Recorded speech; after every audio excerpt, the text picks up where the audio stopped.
Seconde épître de Paul aux Thessaloniciens, chapitre 1er. Paul et Sylvain et Timothée à l'église des Thessaloniciens, qui est en Dieu notre Père et en Jésus-Christ le Seigneur.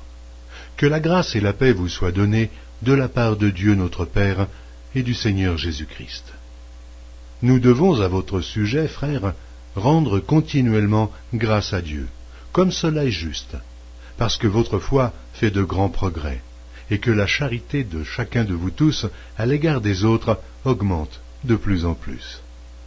Aussi nous glorifions-nous de vous dans les églises de Dieu, à cause de votre persévérance et de votre foi, au milieu de toutes vos persécutions et des tribulations que vous avez à supporter.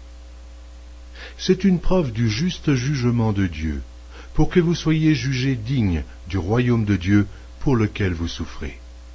Car il est de la justice de Dieu de rendre l'affliction à ceux qui vous affligent, et de vous donner, à vous qui êtes affligés, du repos avec nous, lorsque le Seigneur Jésus apparaîtra du ciel avec les anges de sa puissance, au milieu d'une flamme de feu, pour punir ceux qui ne connaissent pas Dieu et ceux qui n'obéissent pas à l'évangile de notre Seigneur Jésus.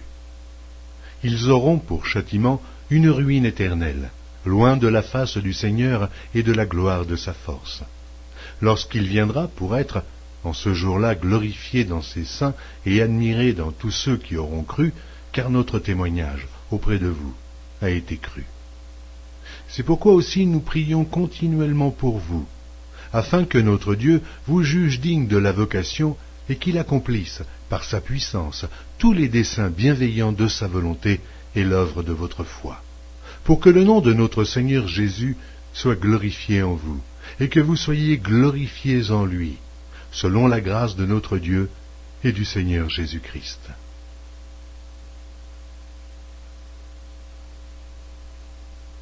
Seconde épître de Paul aux Thessaloniciens, chapitre 2. Pour ce qui concerne l'avènement de notre Seigneur Jésus-Christ et notre réunion avec lui, nous vous prions, frères, de ne pas vous laisser facilement ébranler dans votre bon sens, et de ne pas vous laisser troubler, soit par quelque inspiration, soit par quelque parole, ou par quelque lettre qu'on dirait venir de nous, comme si le jour du Seigneur était déjà là. Que personne ne vous séduise d'aucune manière, car il faut que l'apostasie soit arrivée auparavant, et qu'on ait vu paraître l'homme du péché, le fils de la perdition, l'adversaire qui s'élève au-dessus de tout ce qu'on appelle Dieu ou de tout ce qu'on adore, jusqu'à s'asseoir dans le temple de Dieu, se proclamant lui-même Dieu. Ne vous souvenez-vous pas que je vous disais ces choses lorsque j'étais encore chez vous? Et maintenant, vous savez ce qui le retient, afin qu'il ne paraisse qu'en son temps.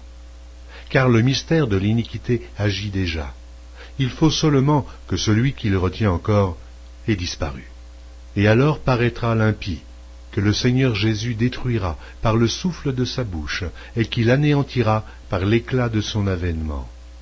L'apparition de cet impie se fera par la puissance de Satan, avec toutes sortes de miracles, de signes et de prodiges mensongers, et avec toutes les séductions de l'iniquité pour ceux qui périssent parce qu'ils n'ont pas reçu l'amour de la vérité pour être sauvés.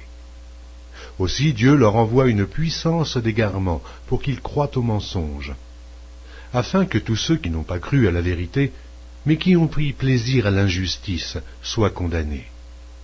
Pour nous, frères bien-aimés du Seigneur, nous devons à votre sujet rendre continuellement grâce à Dieu, parce que Dieu vous a choisi dès le commencement pour le salut, par la sanctification de l'Esprit et par la foi en la vérité.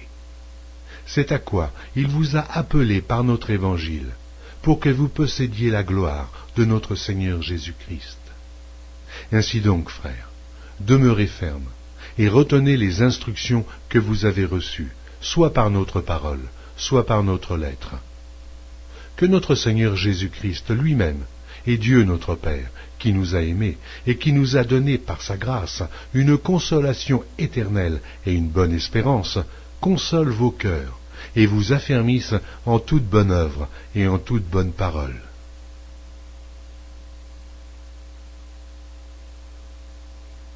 Seconde épître de Paul aux Thessaloniciens, chapitre 3.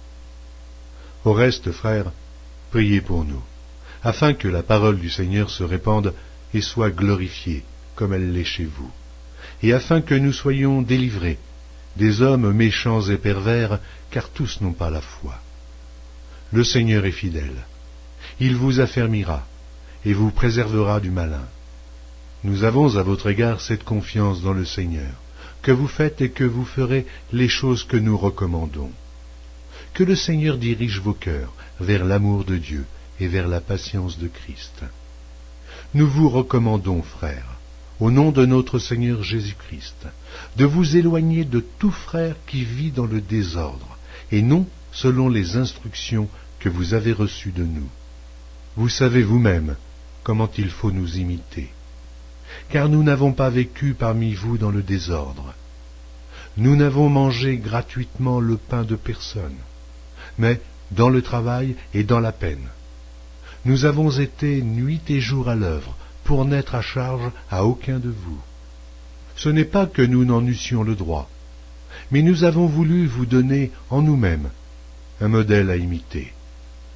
Car lorsque nous étions chez vous, nous vous disions expressément, si quelqu'un ne veut pas travailler, qu'il ne mange pas non plus. Nous apprenons cependant qu'il y en a parmi vous quelques-uns qui vivent dans le désordre, qui ne travaillent pas, mais qui s'occupent de futilités. Nous invitons ces gens-là et nous les exhortons par le Seigneur Jésus-Christ à manger leur propre pain en travaillant paisiblement. Pour vous, frères, ne vous lassez pas de faire le bien. Et si quelqu'un n'obéit pas à ce que nous disons par cette lettre, notez-le et n'ayez point de communication avec lui, afin qu'il éprouve de la honte.